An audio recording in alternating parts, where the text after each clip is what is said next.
We've been waiting for you, Elias. Join us.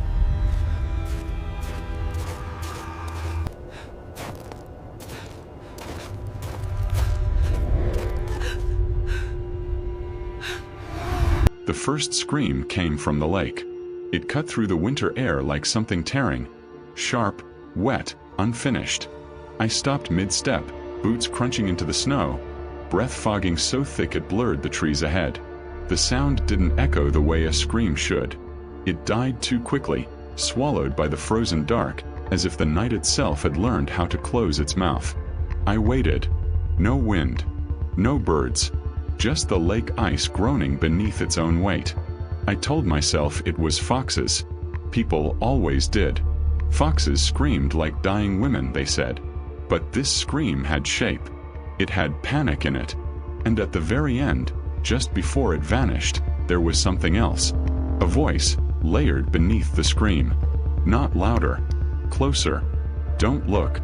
The words brushed the inside of my skull, intimate as breath against an ear. I turned anyway, heart thudding, scanning the tree lane. My flashlight beam skimmed over frost-heavy branches, then stopped. Footprints. Bare feet. They came from the lake, pressed deep into the snow, dark with meltwater. Each step uneven, like the walker had stumbled or been dragged. I followed them without meaning to, the way you follow a bad thought. They led toward the old houses at the edge of town, the ones people pretended weren't still lived in. The footprints ended suddenly, right where the snow was clean. Behind me, the lake screamed again. And this time it said my name. By morning, the scream had become a story everyone told differently. Some said it was the lake ice splitting under pressure, a long natural wail that fooled the ear. Others blamed foxes or drunken hikers or the way sound traveled when the air grew too cold to carry it properly. In Blackpine, explanations came fast, like shutters slammed shut against a storm. No one lingered on details. No one asked why the sound had spoken my name. I stood at the edge of the lake just after sunrise, breath clouding in front of my face, staring at the place where the footprints had ended. Snow covered everything now, smooth, untouched, innocent. It was as if the night had been erased. But my body remembered. The wrongness still crawled under my skin, a tight, electric feeling behind my eyes. I kept expecting to hear it again. That second voice, the one that hadn't traveled through the air so much as straight into my head. Don't look. I looked anyway, scanning the ice. Pale cracks spidered beneath the frozen surface. Long white scars trapped below. The lake looked solid. Quiet. Dead. That was the problem. I had returned to Blackpine 3 days earlier to settle my mother's affairs. That was the official reason. The one I told people when they asked. The truth was Messier. Grief had weight, and I needed somewhere to put it. My mother's house, empty, familiar, untouched since her death in October, felt like the only place it could rest. Blackpine hadn't changed. Or maybe it had, and I was the one who didn't fit anymore. The town crouched under winter like an animal waiting out a storm. Snow buried the road signs. Trees pressed close on all sides, their branches bare and black, scratching at the pale sky. The houses leaned inward, as if listening to one another through the walls. My mother's house sat near the edge of town, closest to the lake. She used to say she liked the quiet. I used to believe her. Inside, the air smelled of dust and cold metal. The furniture was exactly where she'd left it. A half-used mug still sat beside the sink. The clock over the stove ticked too loudly, each second landing like a small accusation. That first night, I slept on the couch with the lights on. Sometime after midnight, I woke to a sound that didn't belong. Knocking. 3 soft taps, careful, almost polite. I sat up, heart racing, listening. The knocking came again. Slow, deliberate. I moved to the front door and opened it. No one stood outside. Snow lay untouched on the porch. No footprints. No wind. The silence felt pressed tight against my ears, thick and watchful. I locked the door and told myself it was the house settling. Old would shrank in the cold. That was reasonable. That was safe. The second night, the knocking came from inside the walls. It traveled, slow and thoughtful, like fingers testing for weak spots. I lay still, counting my breaths, trying to locate the sound. It stopped whenever I focused on it, then started again somewhere else. I didn't sleep. On the third night, I heard my mother's voice. It came from the hallway, just outside the bathroom. Soft, tired. "Eli." My chest tightened. For a moment, just a moment, I almost answered. Her voice sounded exactly the way it had near the end. Gentle, strained, embarrassed to be asking for help again. The memory hit me so hard I had to grab the edge of the couch to stay upright. "Eli," she called again. "Can you help me?" The hallway light flickered. The air grew colder, sharp enough to sting my lungs. "You're dead," I whispered, the words tearing out of me before I could stop them. Silence fell like a held breath. Then, from the darkness, came a sound that didn't belong to my mother at all. A laugh. Low. Amused. Too close. I didn't check the bathroom. I didn't move. I sat there until dawn, staring down the hallway while the house creaked and sighed around me like it was alive and settling in. In the morning, I went into town. Black Pine's general store doubled as its social center. A bell rang when I pushed the door open, sharp and too loud. Conversations dipped, then resumed in careful, altered tones. Eyes tracked me longer than they should have. I asked about the lake. The man at the counter hesitated. His hands, thick, cracked, permanently red from the cold, stilled mid-motion. "Strange sounds carry in winter," he said finally. "I heard my name," I replied. That did it. The store went quiet. Someone dropped a coin. No one looked at me directly anymore. An older man leaned in from the end of the counter, breath smelling faintly of coffee and iron. His eyes were pale and restless, like they'd learned not to stay still for long. "Winter opens doors," he murmured. I frowned. "What kind of doors?" "The kind you don't see until something's already stepped through." I felt the same tight pressure behind my eyes that I'd felt at the lake. "Stepped through from where?" He studied my face, then shook his head once. "You shouldn't be staying by the water." That night, sleep took me whether I wanted it or not. I dreamed of standing barefoot on the frozen lake, snow biting into my skin. My mouth was open in a scream I couldn't hear. Inside my chest, something shifted, uncoiling, stretching, learning the shape of me. A voice whispered from somewhere deep and intimate. "There's room in here." I woke choking on air. The floor beside the couch was wet. Bare footprints led from the front door to the bathroom. And behind the locked door, something breathed, slow, patient, and very much awake. I did not open the bathroom door. That decision felt less like courage and more like instinct, the kind animals have when the ground beneath them goes thin. I backed away from it slowly, every muscle tight, listening to the sound on the other side. Breathing. Slow. Measured. As if whatever stood in there had no need to rush. The handle didn't move. The lock didn't rattle. It simply waited, breathing through the narrow crack beneath the door. Fog curling out onto the floor like something testing the air. I left the house without thinking. No coat. No gloves. The cold hit me hard enough to steal my breath, but I welcomed it. Pain was grounding. Pain was real. I didn't stop running until I reached the church. It sat at the center of Black Pine like a bad memory no one could quite let go of. The doors were unlocked, as they always were.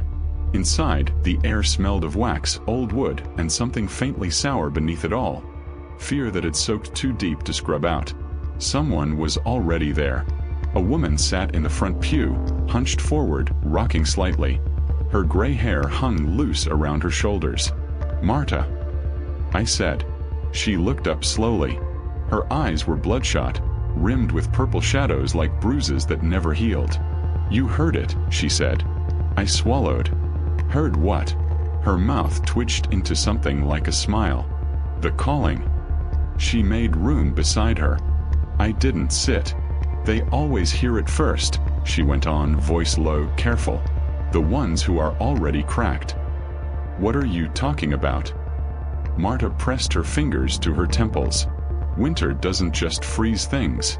It loosens them. memories, grief, the parts of us that aren't sealed right. She told me about 1932, the year no one in Black Pine celebrated anniversaries from. The long freeze, snow so deep it swallowed doors, a lake frozen thick enough to walk across, and people who did, barefoot, in the dead of night. They said the possessed spoke in familiar voices, she whispered. Dead wives, sons, mothers. My stomach turned. They weren't screaming, she continued. Not at first. They were calm, like something had finally taken the weight off them. What happened to them? I asked. Marta's eyes flicked toward the windows. Some walked into the lake when the ice broke. Others had to be locked away. A few, she hesitated. A few begged to be killed before it finished settling in. I laughed once, sharp and hollow. This is grief talking. She gripped my arm, nails digging into skin. It wears grief. It uses it. She showed me records kept beneath the altar. Old journals, handwritten confessions, church notes never sent anywhere official. Names repeated.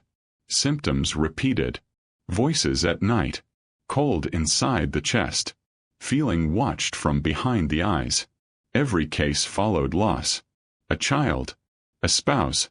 A parent. Winter after winter. That night, I started noticing things. The house shifted when I wasn't looking. Chairs angled slightly toward me, like attentive listeners. My reflection lagged half a second behind in the mirror. When I turned on the radio, voices whispered beneath the static. Too soft to understand, too deliberate to ignore. I tried to drown it out with sound. Music. Television. Anything. Silence crept in anyway, filling the gaps. The voice spoke to me for the first time while I was washing dishes.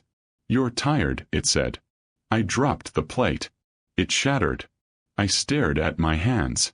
Who are you? A pause. Thoughtful. Someone who knows you. After that, it spoke often, but never loudly. Never demanding. It commented on things I already thought. You miss her. You hate the quiet. You shouldn't be alone. It didn't feel invasive at first. It felt companionable. That scared me more than anything. I went to see others. People Marta hinted had heard it before me. A woman named Lena told me her husband had begged her to lock him in the cellar. He said he was getting crowded, she whispered, fingers twisting together. Said there wasn't enough room for both of them. A man with shaking hands told me he'd shot his brother after his eyes went black and his voice turned into their dead father's. He knew things, the man sobbed. Things only Dad knew. Every story ended the same way. Winter came. The voice arrived. Something stepped in. At night, the town felt thinner, like a skin stretched too tight. Whispers rode the wind, not words exactly, but shapes of words. Invitations. I started dreaming less and remembering more. Moments from my childhood surfaced without warning.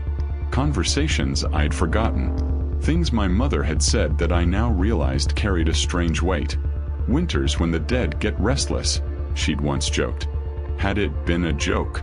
One night, while sitting alone in the dark, the voice asked gently, "May I?" I didn't answer. The pressure behind my eyes increased, slow and patient. Images drifted up. My mother's face, smiling. Her hands brushing my hair. "I can keep you warm," the voice said. "I can hold the pieces together." My teeth chattered, though the house was warm. "No," I whispered. It withdrew slightly, not angry. Curious. From that moment on, paranoia set in. I watched people's mouths when they spoke, waiting for the delay. Listened for overlapping tones. I caught neighbors staring too long, heads tilted, eyes unfocused, as if listening to something just out of reach. The night the lake began to crack, the town didn't sleep. The sound rolled through Blackpine like thunder trapped under ice. People spilled from their houses in nightclothes, faces pale, eyes shining. Some were barefoot. They gathered at the shore, voices overlapping in a low, humming chorus that made my bones ache. I stood among them, shaking, the voice inside me stretching. Testing. "You hear them too," it said. The ice split with a sound like tearing flesh. Black water surged up through white fractures. Steam curled into the air. And the possessed, because that's what they were now, smiled.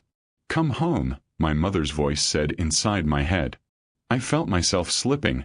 Not suddenly but steadily. Like standing on ice that knew exactly when to give way. "No," I said aloud. The word felt thin. Fragile. The thing inside me tightened its grip not cruelly but firmly. Like a hand closing around something it intended to keep. And for the first time it sounded afraid. "Don't make me leave," it whispered. That was when I realized the truth. It didn't take us. It needed us. And winter was how it survived. Possession doesn't announce itself. There are no grand gestures, no supernatural fanfare. It arrives quietly, patiently, like water seeping into stone, until the stone cracks. And by the time you notice, it's already inside. The lake had broken that night. I could see the black steaming fissures from my mother's house, the surface trembling with some terrible rhythm. The air was sharp, so cold it burned my lungs and froze my tears before they hit my cheeks. People ran barefoot across the streets, slipping, laughing, screaming, all at once. Their eyes glowed in the lamplight, pupils too wide, faces too calm for the terror they must have felt. They had been claimed, one by one, like the snow had swallowed them. Inside me, the voice whispered my mother's tone, soft, coaxing. "Come home, Eli. Let me hold you." I wanted to resist. I tried to resist. I slammed doors, locked windows, banged pots and pans, anything to create noise, anything to assert my presence. But silence filled the cracks, filling every gap in the house with cold that no heat could touch. Every echo of my own voice sounded hollow, almost alien, as though someone, or something, was waiting for the pattern of my fear. "You're tired," it said, and my bones ached with the truth. "You don't have to fight." I ran to the living room and threw my mother's chair against the wall. It hit the plaster with a sound that seemed to shatter more than the furniture, like it fractured the air itself. Outside, a chorus of whispers rose in unison. The possessed were calling, naming each other, naming me. Their voices overlapped, forming a language that my mind could not parse. I heard fragments, words I recognized. "Warm, home, don't leave." I stumbled toward the hall, heart hammering, and froze at the doorway. There she was, or not her.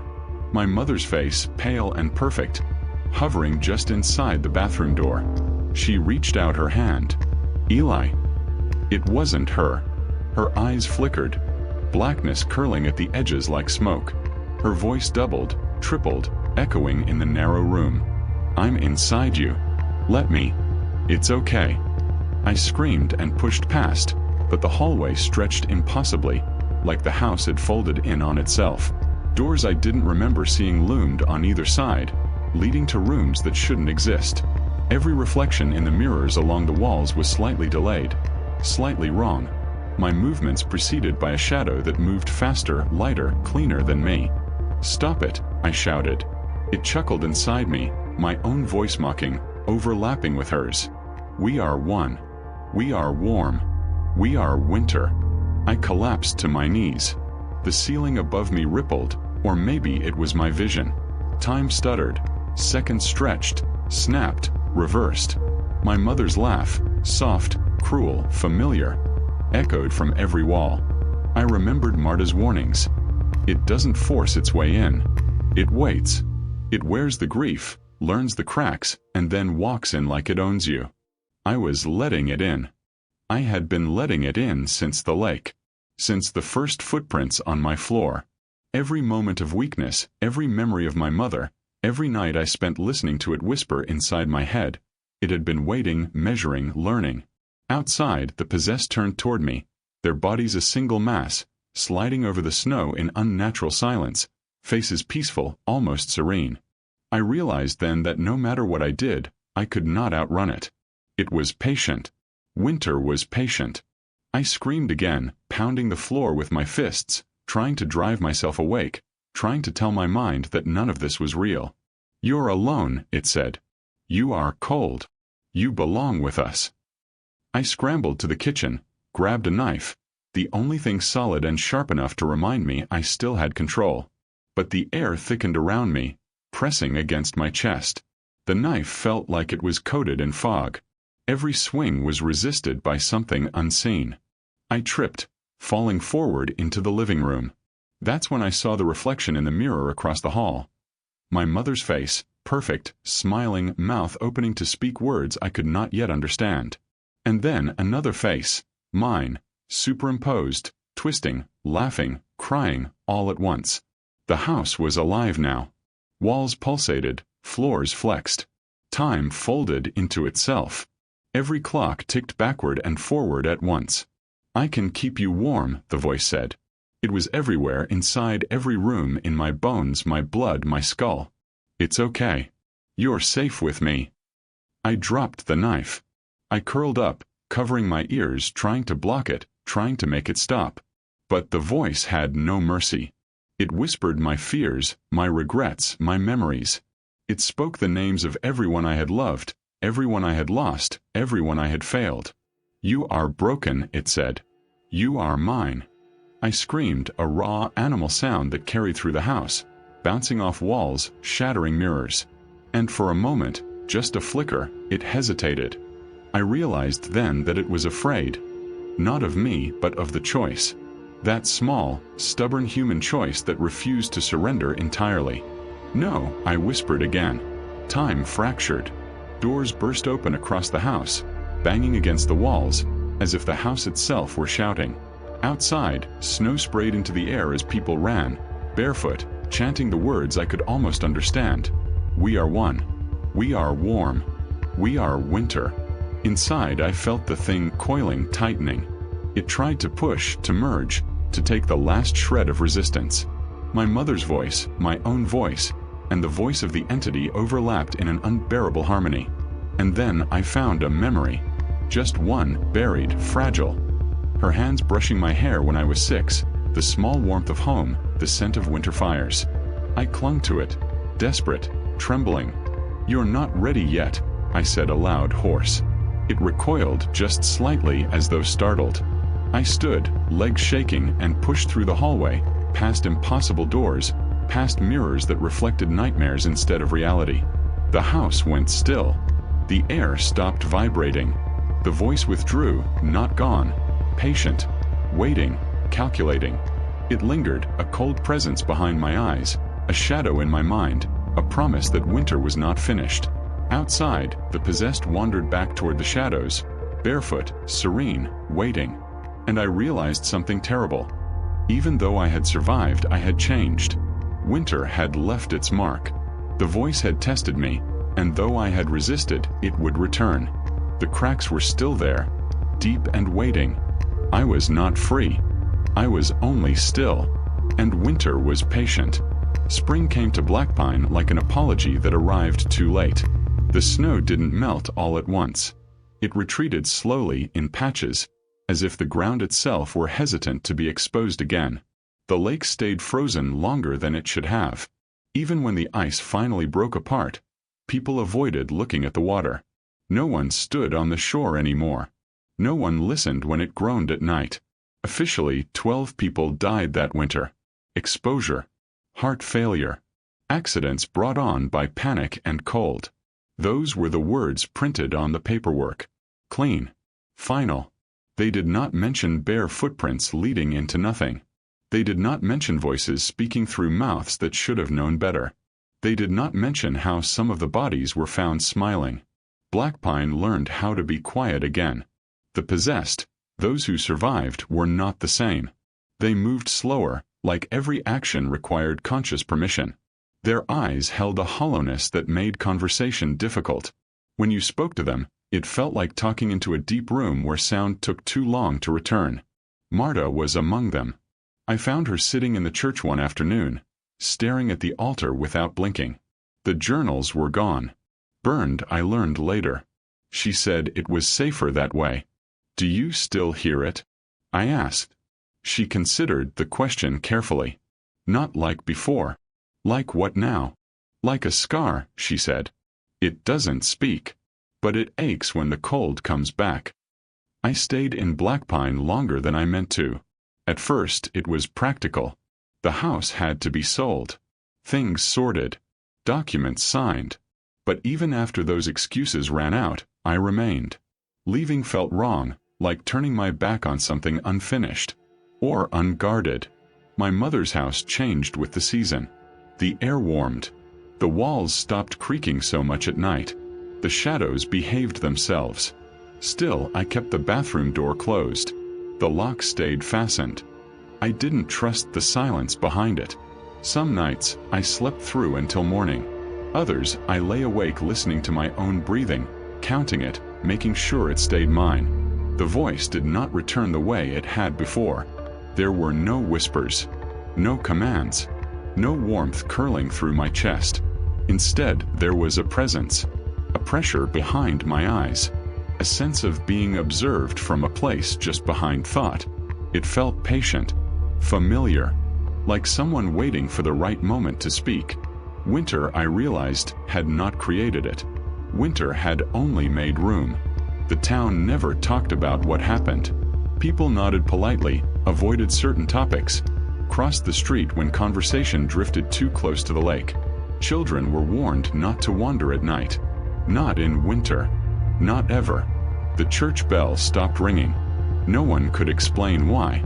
It simply fell silent one morning and never sounded again. When summer arrived, Black Pine almost felt normal. Almost. Tourists passed through without stopping. The trees filled out. The sky looked wider. But even in sunlight, the lake reflected too dark. And sometimes, when the wind was right, it carried something that wasn't quite a sound. A breath. I began to notice small things. Mirrors that fogged when I was not breathing near them. Reflections that held eye contact a fraction too long. Thoughts that didn't feel entirely like mine. Suggestions rather than commands. Stay. It's safer here. I ignored them. But ignoring something is not the same as erasing it. One evening, near the end of August, I packed my car. I stood in the doorway of my mother's house for a long time, keys heavy in my hand. The rooms were empty now. Stripped down to shapes and echoes. It should have felt finished. Instead, it felt like leaving a door unlocked. I went to the lake one last time. The water was calm. Clear. Sunlight danced across the surface like nothing had ever happened there. I stood at the edge listening. For a moment, there was only wind and insects and the distant hum of life going on elsewhere. Then, softly from beneath the water, my name. I didn't respond. The voice did not insist. That was worse. I left Black Pine the next morning. I live somewhere warmer now. A place where winter is mild and short-lived. Where lakes do not freeze thick enough to walk across. Where silence doesn't feel like a trap. And yet, every year, when the temperature drops, I feel it. A tightening in my chest. A pressure behind my eyes. A sense of being slightly crowded. Sometimes I catch myself standing still, listening to nothing, waiting. On those nights, I hear footsteps in my dreams. Bare feet on ice. And a voice that sounds almost like mine, whispering patiently from somewhere deep inside. Winter always comes back.